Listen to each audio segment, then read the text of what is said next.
Salut à tous les passionnés. Imaginez la scène. Vous arrivez sur votre coin de pêche préféré. L'eau est magnifique. Le soleil se lève à peine. Tout semble parfait. Vous prenez votre canne, vous armez votre bras et vous envoyez votre leurre le plus loin possible vers le milieu de la rivière. C'est le réflexe naturel de tout le monde. Mais laissez-moi vous poser une question qui dérange. Et si ce lancer parfait, ce lancer de champion du monde de distance, venait juste de ruiner définitivement votre journée de pêche? Et si vous veniez, sans le savoir, de faire fuir tous les poissons actifs de la zone en moins de 10 secondes? Aujourd'hui, on va parler d'un sujet crucial. Vos premiers lancers sur le spot sont-ils les plus importants ou bien sont-ils ceux qui détruisent toute votre session? Je vous préviens, on va bousculer un peu les habitudes de nos grands-pères. Oubliez tout ce qu'on vous a dit sur le fait de chercher le poisson au large tout de suite.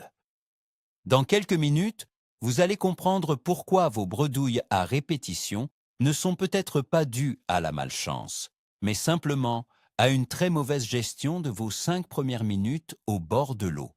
Dites-moi d'ailleurs en commentaire, franchement, quel est votre premier réflexe quand vous arrivez sur un nouveau poste? Vous lancez fort ou vous regardez? On va voir si vous avez la bonne méthode. Pour bien comprendre pourquoi ce sujet est si important, il faut remonter un peu dans le temps. Depuis des générations, on nous apprend que le gros poisson se cache loin. On nous vend du matériel conçu pour lancer toujours plus loin. Des cannes plus longues, des tresses plus fines, des moulinets à grande récupération. Résultat, quand un pêcheur arrive sur une berge, il a l'impression d'être un tireur d'élite qui doit atteindre une cible située sur la rive opposée. C'est presque un réflexe pavlovien. On sort de la voiture, on claque la portière, on marche d'un pas lourd jusqu'au bord de l'eau et on expédie un bout de métal ou de plastique lourd à 40 mètres. C'est une habitude tellement ancrée qu'on ne la remet même plus en question. Pourtant, la réalité sous la surface est totalement différente. L'environnement aquatique fonctionne avec ses propres règles. Le bord de l'eau, là où vous venez de poser vos grosses bottes avec fracas, est souvent la zone la plus riche en nourriture. C'est là que se cachent les écrevisses, les petits poissons blancs, les grenouilles. Et donc, c'est là que les prédateurs viennent chasser en priorité. En ignorant cette zone de transition pour viser l'horizon, des milliers de pêcheurs font exactement la même erreur tous les week-ends. Ils marchent sur les poissons pour essayer d'en attraper d'autres qui n'existent peut-être même pas. Commençons par le tout début, l'arrivée sur le poste de pêche. C'est le moment précis où tout bascule. Imaginez un matin brumeux. La surface de l'eau est lisse comme un miroir. Le silence est absolu. Vous arrivez avec votre matériel. L'excitation monte. L'adrénaline est là. Vous avez envie de voir votre leurre toucher l'eau le plus vite possible. Alors vous vous avancez jusqu'à la limite extrême de la berge. Vous écrasez les herbes hautes, vous faites rouler quelques cailloux sous vos chaussures, et bam, vous lancez. Ce que vous ne voyez pas, c'est l'onde de choc que vous venez de créer. Avant même que votre leurre ne touche la surface, vous avez envoyé un signal d'alarme à tous les poissons situés dans un rayon de 10 mètres. Les vibrations de vos pas se transmettent dans le sol mouillé et se propagent dans l'eau à une vitesse incroyable. Le carnassier qui était caché sous des racines, juste à vos pieds, n'attendait qu'une proie facile.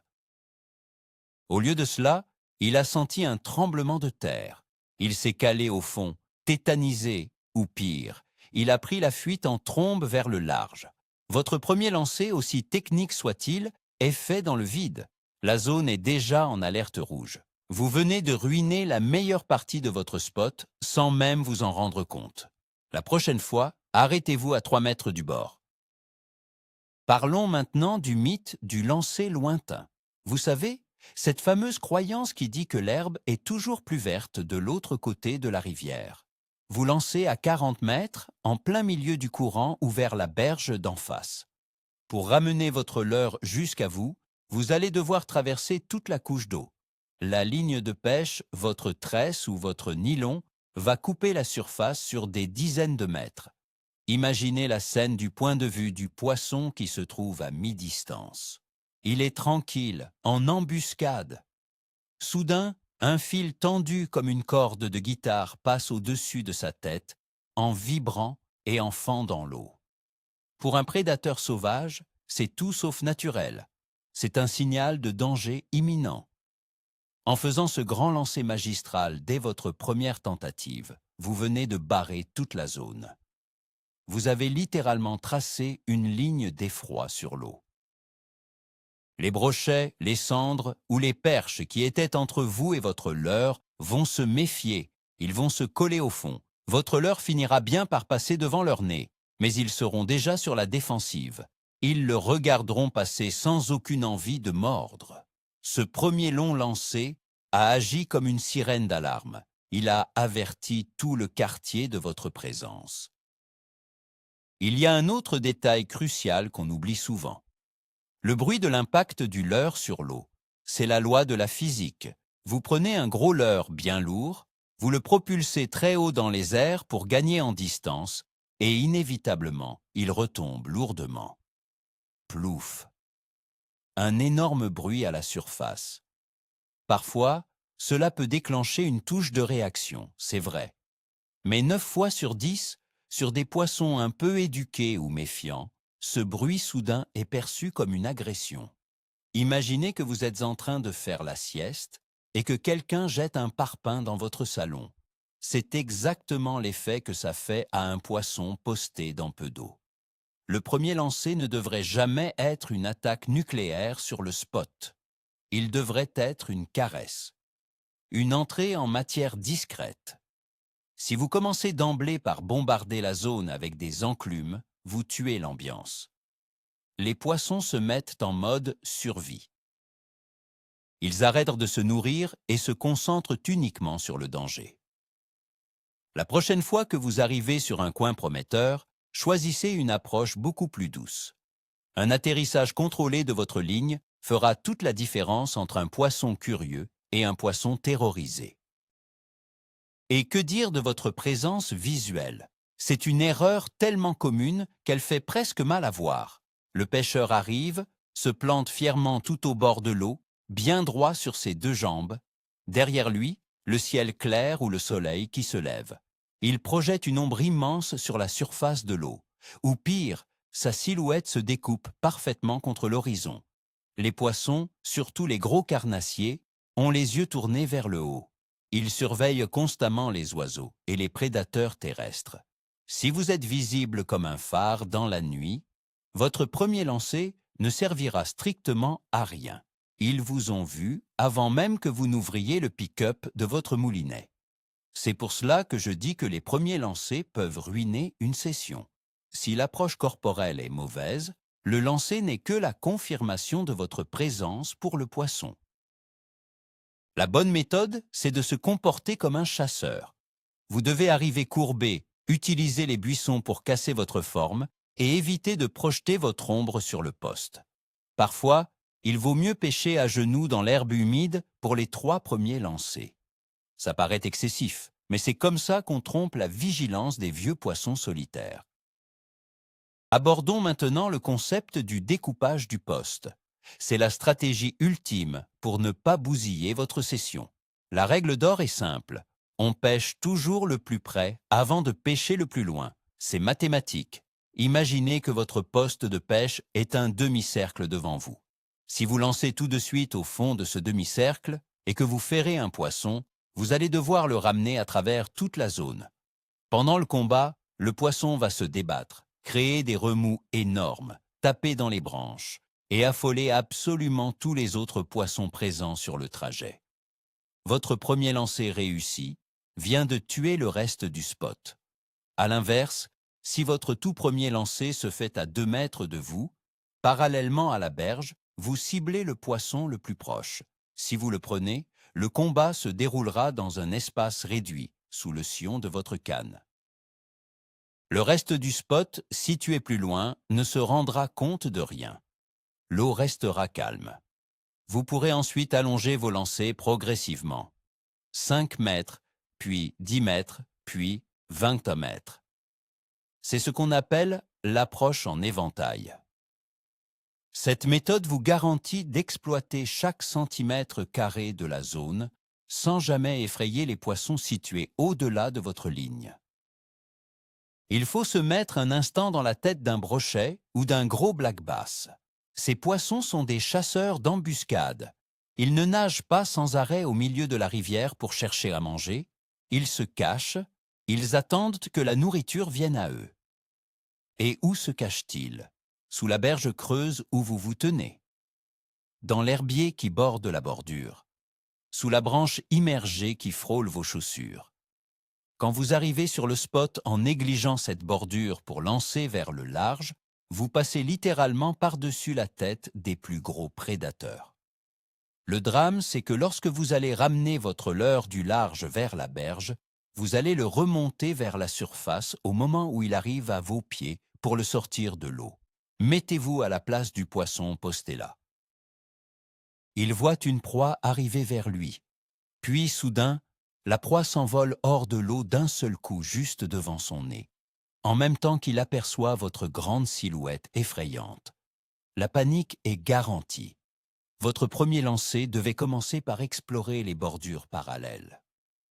En l'ignorant, vous avez non seulement manqué le poisson le plus facile, mais vous l'avez éduqué à reconnaître votre piège. Parlons de l'effet domino. Dans un banc de perches, par exemple, ou même chez les poissons blancs qui servent de nourriture aux carnassiers, l'humeur est contagieuse. Les poissons communiquent entre eux par les vibrations de leurs lignes latérales et par leur comportement visuel. Si votre premier lancer est raté, trop bruyant, ou qu'il passe au mauvais endroit au mauvais moment, vous risquez d'effrayer un seul poisson. Mais ce poisson ne va pas simplement s'éloigner calmement. Il va faire un écart brusque, un coup de queue nerveux qui produit une onde de basse fréquence typique de la fuite. Les autres poissons autour vont ressentir cette onde instantanément. Sans même avoir vu votre leurre ou votre ombre, ils vont entrer en état de stress. C'est l'effet domino. Un poisson inquiet rend le banc inquiet. Un banc inquiet alerte les prédateurs qu'une menace rôde. En quelques secondes, tout l'écosystème du petit coin tranquille que vous venez de découvrir se fige. Les poissons ont le clapet fermé. Vous pouvez passer tous les leurres de votre boîte, les plus chers, les plus beaux, rien n'y fera. Le spot n'est pas vide, il est simplement verrouillé à cause d'une erreur fatale lors de vos premières secondes d'action. Le choix du leurre pour ces tout premiers lancers est vital. Beaucoup de pêcheurs aiment commencer la journée avec un leurre très bruyant. Un gros poisson nageur avec des billes bruyantes, ou un leurre de surface qui fait un vacarme de tous les diables. L'idée reçue est qu'il faut réveiller le poisson ou l'appeler de loin. C'est une stratégie très risquée. Parfois, ça marche sur des poissons extrêmement agressifs. Mais la plupart du temps, dans des eaux pêchées régulièrement, c'est comme rentrer dans un restaurant silencieux avec une tronçonneuse allumée. Ça fait fuir tout le monde. Pour votre premier lancer, vous devriez toujours privilégier le naturel et la discrétion. Un petit leurre souple non plombé ou légèrement lesté. Un leurre sans billes sonores. Quelque chose qui descend doucement dans la colonne d'eau sans faire un plouf énorme. L'objectif de ce premier lancer discret est de tester l'humeur des poissons. Si un poisson est très actif, il prendra même un leurre discret. Si vous n'avez pas de touche, vous pourrez ensuite monter en puissance et utiliser des choses plus bruyantes. L'inverse n'est pas possible. Si vous commencez par le maximum de bruit, vous ne pourrez plus jamais revenir en arrière pour rassurer les poissons effrayés. Il faut voir le premier lancer comme une mission de reconnaissance, pas comme une attaque mortelle. Quand vous lancez pour la première fois sur un spot que vous ne connaissez pas parfaitement, ou même sur un spot familier après quelques jours d'absence, l'eau a changé. Le niveau a pu monter ou baisser. Une branche a pu tomber et créer un nouvel obstacle sous l'eau. Un tas de feuilles mortes a pu s'accumuler au fond. Si vous jetez votre leurre fétiche avec 2 hameçons triples au beau milieu de tout ça, sans avoir analysé la situation, la sanction est immédiate. Vous accrochez le fond. Dès le premier lancer. Que se passe-t-il ensuite? Vous tirez sur la ligne. La branche bouge au fond, soulevant un nuage de vase. Vous devez avancer sur la berge pour essayer de décrocher. Vous tirez fort, la tresse claque sur l'eau. Finalement, vous cassez votre ligne ou vous ramenez une énorme branche d'arbre sur la berge avec grand fracas. Félicitations! Vous avez officiellement transformé un coin de pêche paisible en zone de guerre. Plus un seul poisson ne mordra ici avant de longues heures. Un premier lancer de reconnaissance avec un leurre monté pour ne pas accrocher, vous aurez sauvé la session. Avez-vous remarqué comment certains vieux pêcheurs chevronnés se comportent, ceux qui attrapent toujours du poisson quand les autres pleurent sur leur sort? Observez-les bien la prochaine fois. Ils arrivent sur le poste et ils ne font rien. Ils posent leur sac. Ils s'asseyent parfois et ils regardent l'eau. Ils fument une cigarette ou boivent un café en silence. Ils laissent passer 5 bonnes minutes avant de toucher à leur canne à pêche. Pourquoi font-ils cela? Pour se fondre dans le décor. Quand un être humain approche de l'eau, il crée une perturbation. Les oiseaux s'envolent, les grenouilles sautent, les petits poissons de bordure se cachent. Le vieux pêcheur attend que la nature reprenne son rythme normal. Il attend de voir un petit gobage à la surface. Il repère la zone où les alevins nagent en paix. Il lit l'eau. Ses premiers lancers ne se feront pas au hasard, mais sur des indices précis qu'il a récoltés en observant. Vous, de votre côté, vous avez couru de la voiture à la berge et vous avez lancé dans les 10 secondes. Vous avez pêché à l'aveugle dans une zone perturbée. La différence de résultat s'explique uniquement par cette gestion du temps et cette capacité à retenir son envie de lancer à tout prix. Il y a aussi la question de la trajectoire du vent. On n'y pense pas assez pour le premier lancer. Si le vent souffle fort et que vous lancez en travers, le vent va emporter votre tresse. Une immense bannière va se créer. Votre ligne va atterrir lourdement sur l'eau, formant un grand arc de cercle. Ce faisant, elle va balayer une grande partie de la surface, croisant le regard de dizaines de poissons potentiels. De plus, avec cette bannière lâche, vous n'aurez aucun contrôle sur la descente de votre leurre. Si une touche survient dans les premières secondes, ce qui arrive très souvent, vous ne sentirez absolument rien. Le temps de retendre la ligne, le poisson aura recraché le leurre et sera reparti. C'est la pire frustration. Rater le poisson de la journée sur le tout premier lancer à cause d'une mauvaise gestion du vent. Pour éviter cela, analysez le vent avant d'ouvrir le pick-up. Placez-vous de manière à lancer face au vent ou dos au vent pour garder une trajectoire tendue. Contrôlez la sortie du fil avec votre doigt. Votre premier lancer doit être chirurgical.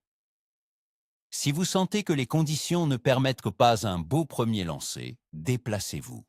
Ne forcez pas le destin en faisant un lancer médiocre qui va polluer la zone. Le syndrome du changement de l'heure frénétique est intimement lié à l'échec des premiers lancers. La scène est classique. Le pêcheur arrive, lance mal ou trop fort, effraie les poissons. Il ramène son leurre. Rien. Il relance. Rien. Au bout de 3 lancers, il est convaincu que le leurre n'est pas le bon. Il ouvre sa boîte, enlève son poisson nageur, met un leurre souple. 3 lancers. Rien. Il change encore et passe à la cuillère. En 10 minutes, il a changé 4 fois de leurre. Il est persuadé de chercher la bonne couleur ou la bonne vibration.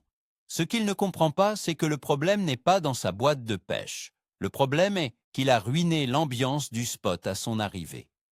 Les poissons ont le bec fermé à cause de son comportement, pas à cause de la couleur de son leurre. Au lieu de s'acharner et de fouetter l'eau frénétiquement en espérant un miracle, il faut savoir faire une pause. Si vos premiers lancers n'ont rien donné et que vous pensez avoir été trop brusque, arrêtez de lancer. Posez la canne, asseyez-vous un quart d'heure, laissez le spot se reposer. Le calme va revenir et les poissons reprendront leur activité. C'est parfois la seule façon de rattraper un premier lancer désastreux. Parlons du combat lors du premier lancer, car oui, parfois on a la chance de toucher un poisson immédiatement. C'est une joie immense, mais c'est aussi un moment critique qui décide de la suite de la journée. Si vous ferez un beau brochet à vos pieds dès la première minute, comment allez-vous gérer le combat? Beaucoup de pêcheurs cèdent à la panique. Ils laissent le poisson faire des rushs énormes dans tous les sens, taper en surface, retourner la vase du fond. Le combat s'éternise. Quand le poisson atterrit enfin dans l'épuisette, le pêcheur est ravi. Mais le spot est dévasté. Plus rien ne mordra à cet endroit avant le lendemain. Pour éviter cela, si vous touchez un poisson rapidement, vous devez être autoritaire. Bridage maximal. Il faut extraire le poisson de la zone de tenue des autres carnassiers le plus vite possible, quitte à forcer sur le matériel. Dirigez-le vers la surface en douceur mais fermement et amenez-le dans une zone sans enjeu, un peu plus loin sur le bord, pour terminer le combat. Gérer un poisson proprement, lors du premier lancer, demande du sang-froid, mais c'est la seule méthode pour espérer faire un deuxième poisson sur le même spot 10 minutes plus tard. La question des ombres portées mérite qu'on s'y attarde un peu plus. Les vêtements que vous portez lors de vos premiers lancers peuvent ruiner votre session. Imaginez la scène. Un beau matin de printemps, l'eau est très claire, la visibilité est excellente sous la surface. Vous arrivez sur la berge vêtu d'un magnifique t-shirt rouge fluo ou d'une veste jaune canari. Pour un œil humain, c'est très esthétique. Pour un poisson de rivière, c'est un signal d'alarme qui crie danger à 100 mètres à la ronde. Les poissons n'ont pas besoin de voir clairement un être humain pour avoir peur. Un mouvement brusque d'une couleur non naturelle qui se reflète à la surface de l'eau suffit pour déclencher le réflexe de fuite. Avant même d'avoir amorcé le mouvement de votre bras pour votre premier lancer, la couleur de vos vêtements a vidé la zone de tout poisson méfiant. L'art de la pêche, c'est l'art du camouflage. Habillez-vous en vert, en marron, en gris. Confondez-vous avec le feuillage ou les rochers derrière vous. Votre premier lancer aura beaucoup plus de chances d'être intercepté si le poisson n'a pas détecté la présence d'une tache de couleur vive gesticulant sur la berge. Et que se passe-t-il si vous êtes en bateau ou en flotte tube? Les règles changent-elles pour le premier lancer? Pas du tout. Elles sont même encore plus strictes. En bateau, vous êtes directement sur le territoire du poisson. Le bruit se propage encore plus vite dans la coque.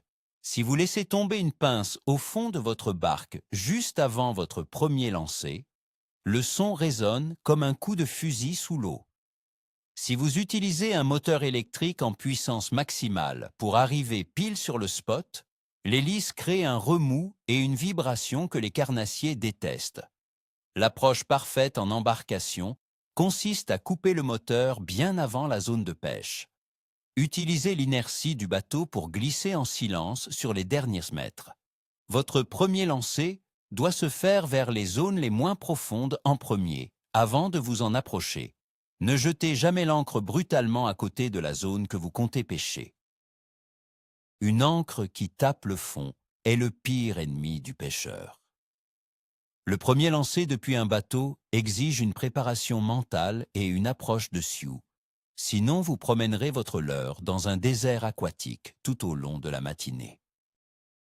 Un phénomène très courant est le lancer d'échauffement. C'est une habitude étrange qu'ont beaucoup de pêcheurs. Ils arrivent sur place, n'ont pas encore vraiment analysé l'eau, et font un petit lancer à vide sans vraiment pêcher. Juste pour mouiller la tresse, vérifier que le moulinet tourne bien ou régler le frein. Ils ramènent à toute vitesse sans faire nager le leurre. C'est une erreur colossale. En pêche, il n'y a pas de lancer d'échauffement. Chaque fois que votre leurre touche l'eau, vous êtes en action de pêche. Et surtout, Ce lancer d'échauffement, bâclé et bruyant, a exactement le même effet dévastateur qu'un mauvais lancer. Il produit du bruit, alerte les poissons et gâche le poste. Si vous devez vérifier votre matériel, faites-le dans une zone sans intérêt, loin du spot principal, ou dans l'herbe derrière vous. Quand vous vous tournez face à l'eau pour de vrai, votre concentration doit être maximale. Le tout premier lancer doit être le meilleur lancer de votre journée. C'est celui qui rencontre les poissons les moins méfiants, ceux qui n'ont pas encore été alertés. Traitez chaque premier lancer comme la balle de match d'une grande finale. Il est fascinant de voir à quel point notre ego de pêcheur peut détruire notre réussite. Souvent, si un autre pêcheur est présent non loin de là, on ressent le besoin inconscient de prouver qu'on est bon. On veut montrer qu'on sait lancer loin, avec précision.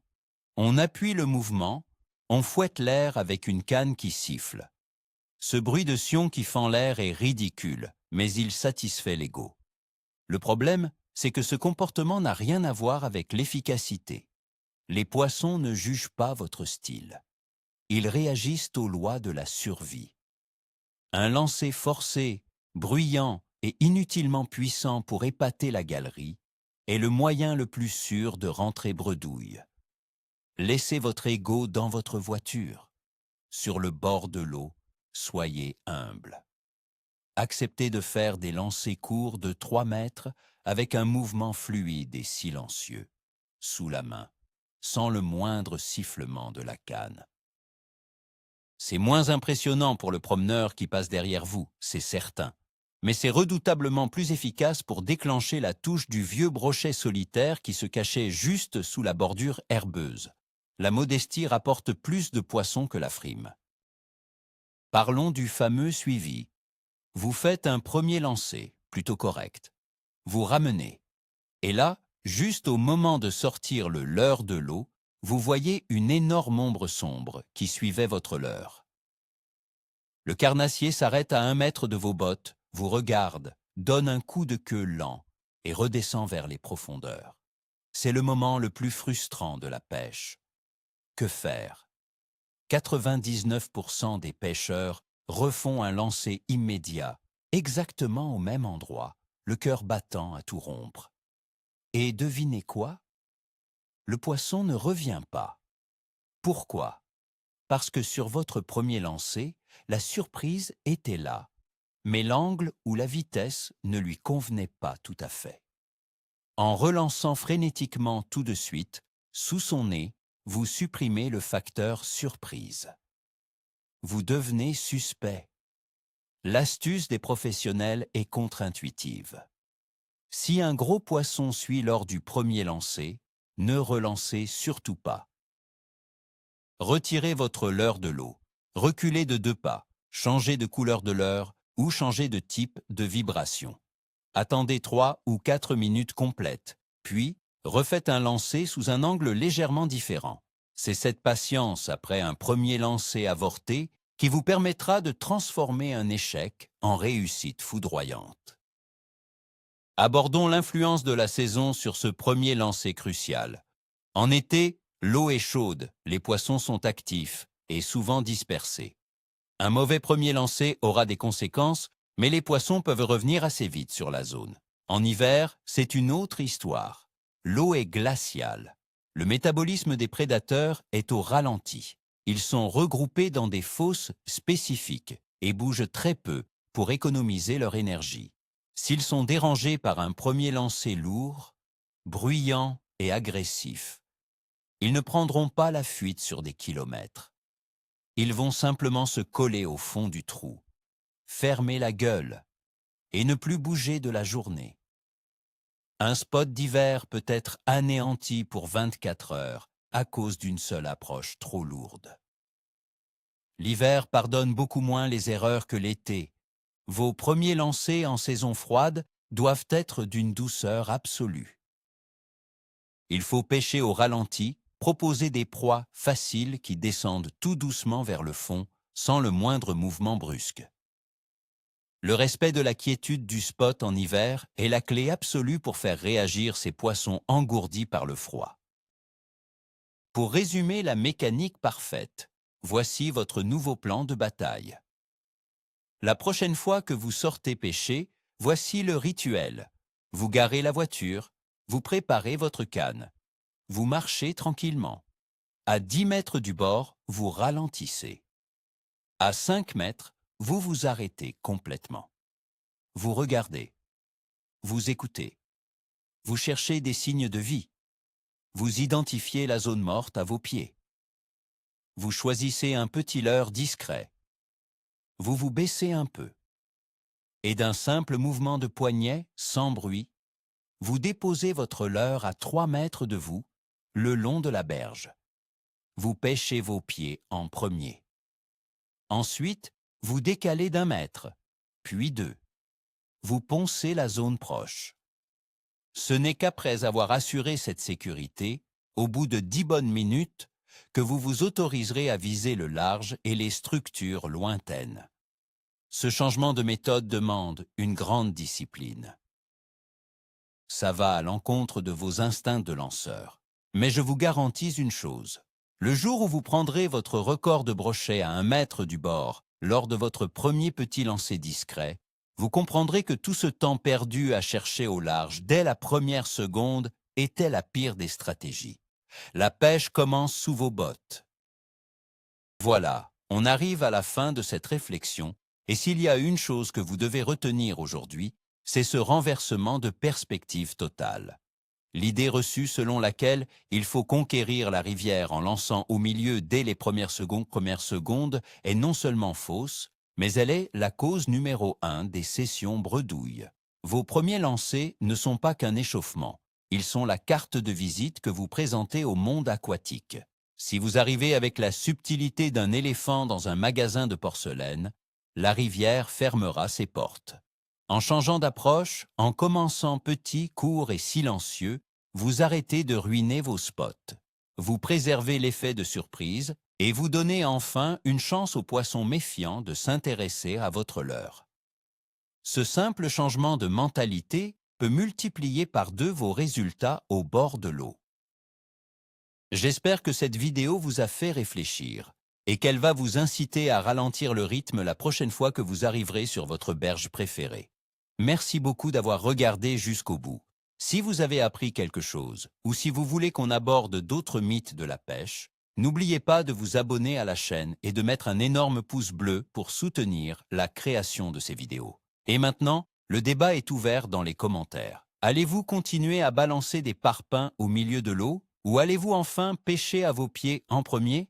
J'ai hâte de lire vos avis et vos anecdotes de pêche. À très vite pour une nouvelle session de vérité au bord de l'eau.